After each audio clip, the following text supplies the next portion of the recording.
বাঙালি স্টাইলের মাছ রান্না, যা খেতে কিন্তু দারুণ হয় আর আমার তো ভীষণ প্রিয়।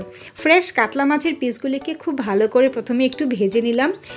তেল, হলুদ, নুন, একটু লঙ্কার গুঁড়ো মিশিয়ে খুব ভালো করে ভেজে একটা বাটিতে সাইডে রেখে দিলাম। তারপর সেই প্যানের মধ্যেই বেগুন কেটে ওই বেগুনগুলিকে একটু হলুদ, নুন, জিরের গুঁড়ো, ধনের গুঁড়ো, পেঁয়াজ, লঙ্কা এগুলো সব মিশিয়ে দিয়ে খুব ভালো করে কষে নিয়েছি। এখন পরিমাণ মতো দিয়ে দিলাম একটু জল। যখন ঝোলটা মোটামুটি হয়ে যাবে, ফুটতে শুরু করে যাবে, তখন সেটার উপরে দিয়ে দিলাম আমি মাছের পিসগুলিকে, ভাজা মাছের পিসগুলিকে সুন্দর করে সাজিয়ে দিয়ে দিলাম।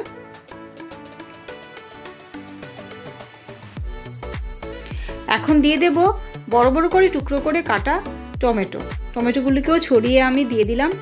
আর এখন দিয়ে দেব আমি আমার গাছের পেঁয়াজ পাতা কুচি করে দিয়ে দিলাম, তাতে তরকারির টেস্টটা খুব ভালো হয়, মাছের সাথে একদম জমে যায়।